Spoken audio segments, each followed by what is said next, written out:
that is the cocoon that the wax moths hatch out, the grubs hatch out of.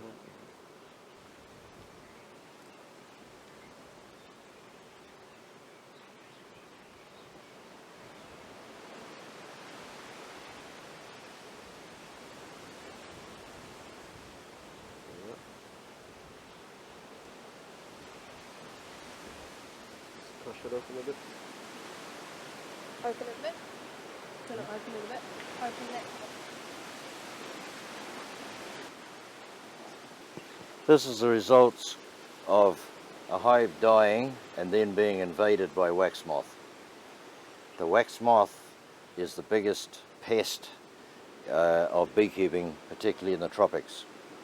This moth lays eggs, and all hives have wax moth eggs in them, but a strong hive will defend itself and not allow the grubs to take over.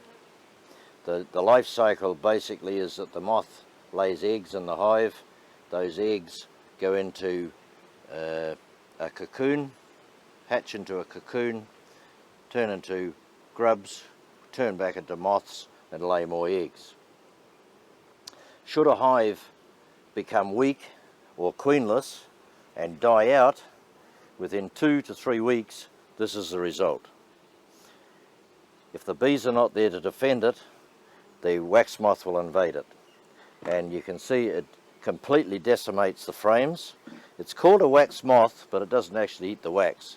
It burrows through the wax looking for the protein, bits of pollen and things like that to survive on. And so therefore the damage it inflicts on a hive is one of our biggest costs in beekeeping, because no matter how good a beekeeper you are, you'll inadvertently have a hive die through losing a queen or through starvation or through many other reasons, and this will be the result. The only way to keep this to a minimum is to regularly inspect your bees, to go through your hives at least once a month and look for weak and dying hives. Hives that are not going to survive should be boxed up with strong hives to protect the frames. Once a hive gets to this stage, all we're able to do is to clean it out, cut it out, wash the frames and rewire and re-wax, which is quite an expensive job. And then we have to reinstall new bees and re-establish the hive once more. So beekeeping in the tropics is about avoiding this happening as much as possible. But it will happen to the best of beekeepers at some stage. The inspection that we do for our hives is important, and if we notice here we have a plastic frame. Now these are reasonably revolutionary for the tropics, particularly with this pest, because the base of these frames is plastic, but the bees build their natural beeswax on it, and so therefore if it gets invaded by wax moth, we simply can wash that off with hot water, recoat it with beeswax, put it back in the hive again, and the bees will start all over again.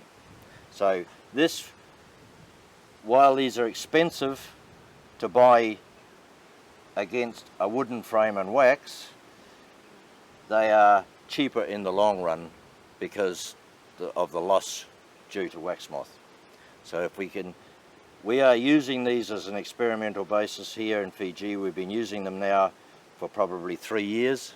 They're very successful in the hives. Some of the beekeepers are now buying these and using them in their hives also. We still offer the range both ways. The cheaper hive is still on wax and wooden frames. This adds about $20 to one of these double-storied hives to make it in plastic.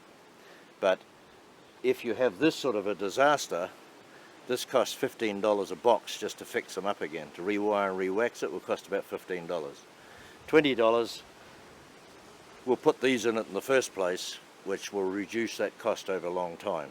But again, we're dealing in an economy that hasn't got a lot of money, and so therefore people tend to want to get to get established as cheaply as possible, and some beekeepers are doing just that, establishing on wax and wire frames, but as they have disasters or problems and they've got income from their bees, they're replacing with these frames. So that's helping it. The other preventative measure to prevent that in our beekeeping management, I will show you by having a look at a hive and trying to find a hive that requires attention, and I will go through those steps. This hive is showing signs of being queenless, and the first signs of that is it's got a lot of nectar and it's got a lot of pollen, and that tells me straight away that the queen isn't laying a lot of eggs and using up that food. The food is starting to increase and show a surplus. So a young hive with a young queen wouldn't have that amount of surplus pollen and honey. So that tells me that this hive is probably queenless, and that could be due to several factors. One is that the queen, when it was mated, might have been mismated. Another one is if beekeepers stand out here looking at their bees, they can drop the queen on the ground. Then put their frames back in. Next time they come back, the hive is dead. This happens a lot with young beekeepers. Now, we've got this hive in a situation where it's too weak, it's got no queen, it's not going to survive. If we come back in a month's time, it'll be like that box we just looked at, full of wax moth, because it will collapse because there's no young bees coming on. It will collapse and the wax moth will invade and destroy all the frames. So as a beekeeper, what can we do? To protect that, at this stage, there's no harm done. So what we can do is we can take this and we take it over to our hive over here.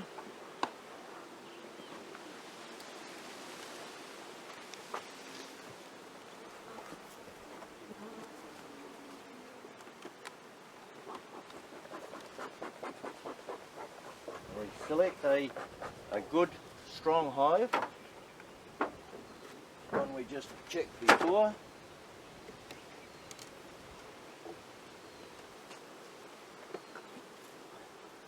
And on top of this, we place 2 sheets of newspaper. Just normal newspaper. We place that on there to cover those bees.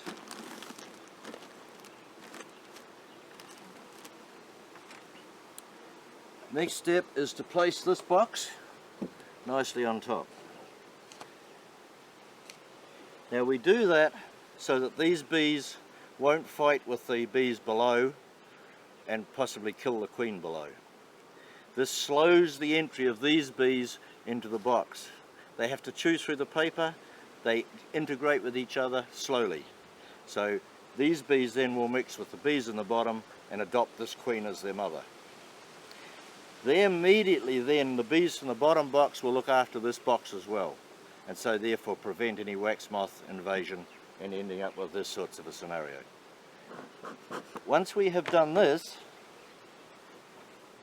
we can leave that until such time as we have a new queen bee or a nucleus colony of bees to replace the queen and bees. At that point we can take that box back off and re-establish it as a new hive by replacing the queen bee without having lost our frames.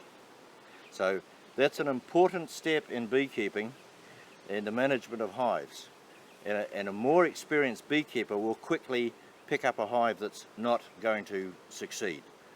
If he hasn't got a nucleus colony or something to fix it at the time, this is the measure you take to preserve your box until you have got time to work out how you can replace those bees and start a new colony. And when we get our queen cells, which we looked at previously, once those queen cells are ready in 10 days, that will be our opportunity to put some bees back in this box, put in a queen cell, and restart it over again as a hive. So we'll look at that as another step once our queen cells are more mature.